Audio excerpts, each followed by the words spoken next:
एक बार प्रेम से बोली शंकर भगवान की जय। एक बार प्रेम से बोली पार्वती माता की जय। गौरी पुत्र गणेश की जय। तो भाई बहना, हम आपके सामने एक बहुत ही सुंदर और बहुत ही दर्द भरा गौरैया की कहानी लेकर आए हैं। तो गुरु भाई बहना, आप सब इस कहानी को पूरा सुनिए और रहस्य जानिए कैसे गौरैया अपने बच्चे के लिए तड़प रही है।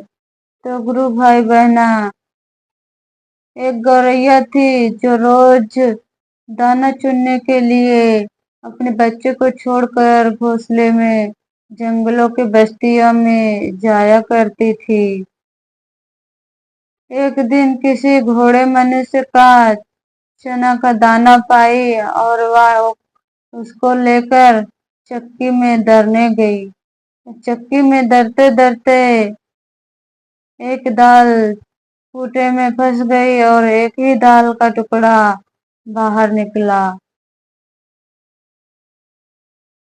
गौरैया उसे निकालने के लिए बहुत कोशिश की, लेकिन उसे निकालने में असफल रही। गौरैया बढ़ई के पास गई और उसने खूंटे में फंसी दाल को बढ़ई से निकालने के लिए कहा। गौरैया कैसे कह रही, बढ़ई बढ़ई खूंटा चीर, खूंटे में मोर दाल बा, का खाऊ का पीऊ का लेके परदेश जाओ। बढ़ई के पास कहाँ इतना समय था कि गौरैया की बात सुने। गौरैया की बात बढ़ई नहीं सुना और उसे धुकार कर भगा दिया। गौरैया राजा के पास जा पहुंची, राजा से गुहार लगाई। राजा राजा बढ़ई दंडित बढ़ई ना कूटा चीरे, कूटे में मोर दाल बा, का खाऊ का पीऊ का लेके परदेश जाओ। राजा ने सोचा गौरैया, नन्ही सी गौरैया की बात को नहीं माना राजा। मैं इस नन्ही सी गौरैया की बात को लेकर मैं अपने बढ़ई को दंड दूं, मैं ये नहीं करूंगा। राजा भी बढ़ई बढ़ई को दंड नहीं दिया और गौरैया को भगा दिया। गौरैया रानी के पास जा पहुंची। जब रानी के पास जा पहुंची तो गौरैया बोल रही है रानी से, हे रानी, इस अन्यायी राजा का साथ छोड़ दो, जो मुझ जैसे गरीब और दुखियारी की बात नहीं सुनता। इसे छोड़ दो, इस राजा पापी को। रानी बोली, मैं तो राजा से बहुत प्रेम करती हूँ, मैं राजा को कैसे छोड़ दूँ। मैं रानी भी गौरैया की बात नहीं सुनी, उसे डांट फटका कर भगा दिया। गौरैया बहुत दुखी हो गई। गौरैया बहुत दुखी हो गई और वहां से चली गई। गौरैया दुखी होकर चली गई। गौरैया सांप के बिल के पास पहुंची तो सांप से अपनी बातें सारी बता रही थी, तो सांप भी मना कर दिया। सांप से जब सांप बाहर बिल से निकला तो रानी गौरैया बोली, सारप सारप रानी डस, रानी न राजा छोड़े, राजा न बढ़े तो दंडित बढ़ाए, न कूटा चीरे, खूटे में मोर दाल बा, का खाओ का पीऊ का लेके परदेश जाओ। तो सारप ने कहा, रानी ने मेरा क्या बिगाड़ा है, मैं रानी को क्यों डसूं। मैं रानी को नहीं डसने जाऊंगा, जा तू यहाँ से चली जा, मैं तेरी कोई बात नहीं सुनूंगा। सारप भी मना कर दिया। गौरैया और दुखी हो गई, गुस्से में भर गई कि मेरी बात कोई नहीं सुन रहा है, मेरे बच्चे वहां भूखे तड़प रहे होंगे, मैं क्या लेकर जाऊं अपने बच्चे को। गौरैया चली गई, जंगल के पास पहुंची।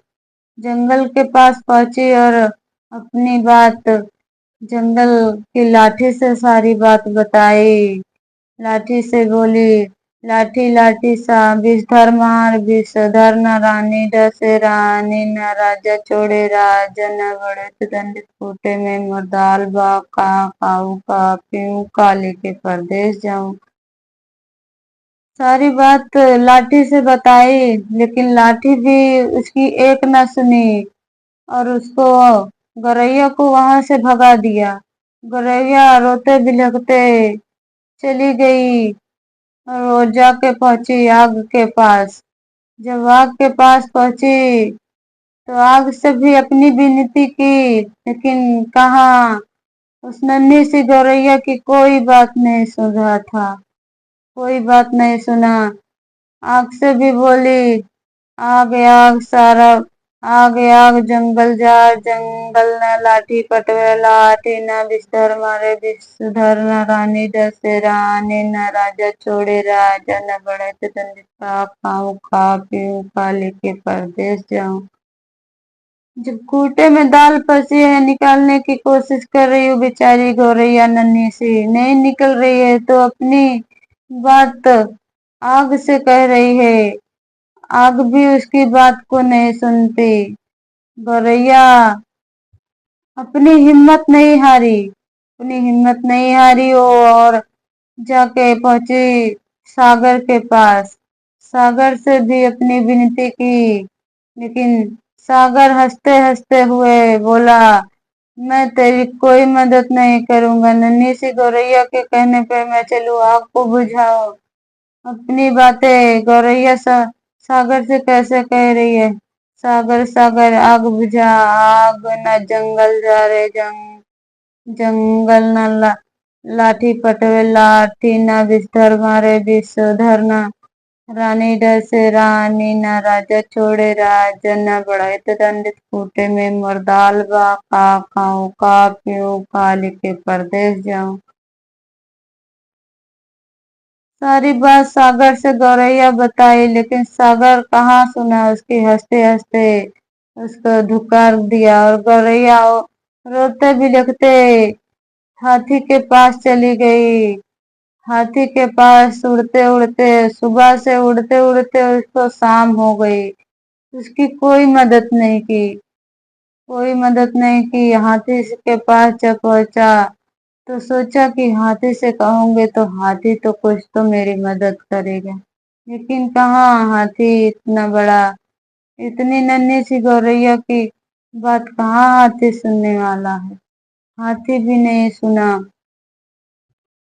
हाथी भी उसकी बात नन्ही सी गौरैया की नहीं सुनी। नन्ही सी गौरैया हाथी को कैसे सारी बात बता रही है, कैसे बता रही। हाथी हाथी सागर तो सागर न जंगल सागर न आग बुझावे आग न जंगल जा रे जंगल न बिस्तर लाठी पटवे लाठी न बिस्तर मारे बिस्तर न रानी डसे रानी न राजा छोड़े राजा न बढ़त दंडित खूटे में मरदाल बा का खाऊं का पीऊँ का लेके परदेश जाऊं। हाथी जब इतना बात सुना तो हाथी कुछ नहीं बोला। हाथी कुछ बोल नहीं रहा था तो गौरैया समझ गई कि इसकी तरफ से भी मना है। गौरैया रोते बिलखते एक धरती पे जा बैठी और खूब रो रही थी गौरैया कि मेरे बच्चे वहां भूखे तड़प रहे हैं और मेरी कोई मदद नहीं करने वाला है। इस दुनिया में कैसे कैसे पापी हैं, इतने बड़े बड़े इंसान से मेरी दाल नहीं निकाली जा रही है और मैं कैसे अपने बच्चों को क्या लेकर जाऊं। तो बैठी थी रोते भी लगते हैं तो चूटी का झुंड आ जाता है उसके पास। जब गौरैया को रोते हुए चींटी देखा तो चींटी पूछी गौरैया बहन क्या हुआ। तो गौरैया ने सारी बात चींटी को बताई। तो चींटी बोली रो मत बहन हम तुम्हारा साथ देंगे। तो गौरैया को हंसी आ गई कि इतने बड़े बड़े हाथी राजा और रानी राजा तो मना कर दिए लेकिन इस नन्हे से चींटी पे क्या भरोसा, ये मेरी क्या मदद करेगी। फिर भी गौरैया सोची कि कोई तो मेरी मदद करने वाला हाँ बोला। तो तो गौरैया चींटी को सारी बातें बताई। तो चींटी बोली, चलो बहन, हम तुम्हारी मदद करने चलते हैं। चींटी और गौरैया गौरैया चींटी को लेकर चल दी। जब चल दी, चींटी बोली, गौरैया बहन इसी डाल पर बैठ जाओ और देखो इस इतने बड़े राजा हाथी राजा को कैसे मैं मनाती हूँ। तो चींटी जब हाथी के पैर के सहारे हाथी के कान में एक चींटी घुस गई और उसको हाथी को खूब परेशान करने लगी। जब हाथी ने गौरैया को देखा डाल पर बैठे तो हाथी समझ गया कि ये गौरैया लेकर आई है, अगर इसकी बात नहीं मानेंगे तो मुझे मार डालेगी। तो हाथी बोला, हाँ, सारी चींटी ने बात बताई कि गौरैया की बात मान जा नहीं। तो हाथी बोला, अगर चींटी बहन तू मेरे कान से बाहर निकल, तभी तो मैं मदद करने जाऊंगा। तो चींटी हाथी के कान से बाहर निकला और हाथी और गौरैया को लेकर चल दिए समुंदर के पास। जब समुंदर हाथी को आते देखा गौरैया को तो समझ गया कि अब तो मुझे सोखी डालेंगे। तो सागर भी देखो उसकी बात मान गए। सागर भी उसकी बात मान गए। सागर भी चल दिया साथ में आग बुझाने। जब आग बुझाने पहुंचे तब आग भी बोला, हम भी चलेंगे, मुझे बुझाओ बुझाओ मत, हम जंगल जाने चलेंगे। तो आग भी गौरैया हाथी के साथ में चल दिया। सब अब देखो सब लोग सुन रहे हैं उसकी गौरैया की। पहले कोई नहीं सुना उसकी नन्ही सी। सुबह से शाम हो गई थी, उसको कुछ खाना पीना नहीं खाया था। अपने बच्चे के लिए कैसे तड़पती है एक माँ, एक चिड़िया, वैसे एक गौरैया भी तड़प रही है। जब चल दिए जंगल जाने तो जंगल भी तैयार हो गया। जंगल भी तैयार हो गया कि हम लाठी को मुझे जलाओ लाओ, बाद हम विषधर मारने चलेंगे। लाठी भी साथ में चल दिया। और जब लाठी भी साथ में चल दिया तो जब सारप के पास पहुंचे तो सारप ने सोचा कि अब तो मुझे मार ही डालेंगे। सारप ने कहा, मुझे मारो और मत, हम भी चलेंगे, रानी को डसेंगे। जब रानी के पास सांप पहुंचा तो रानी समझ गई कि अब तो मुझे ये सांप विषधर मुझे काट लेगा। तो रानी भी बोली, मुझे डसो वसो मत, मैं राजा को छोड़ दूंगी, मैं राजा के साथ नहीं रहूंगी। जब राजा के पास रानी पहुंची तो राजा समझ गया कि रानी कोई बात कहने आ रही है जरूर। रानी जब अपनी बातें बताई कि राजा मैं तेरे साथ नहीं रहूंगी, तो एक नन्ही सी गौरैया की बात नहीं सुनी। तो राजा बोला, मैं तुमसे रानी बहुत प्रेम करता हूँ, तुम मुझे कैसे छोड़ दोगी। हम हमें मुझे मत छोड़ो, मैं बढ़ई को दंड अवश्य दूंगा। जब राजा बढ़ई के पास गया तो बढ़ई समझ गया कि गौरैया के कहने पर राजा मुझे दंड देंगे। तो बढ़ई बोला, राजा साहब मुझे दंड मत दो, मैं खूंटे में फंसी दाल को निकाल दूंगा।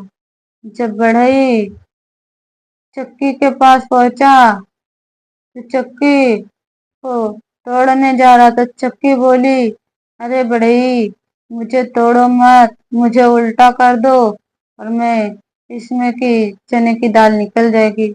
बढ़ई खूंटे में से फूटा, चक्की उल्टा कर दिया और वो दाल निकल आई और गौरैया दाल को लेकर अपने बच्चे को भोजन खिलाने के लिए चली गई।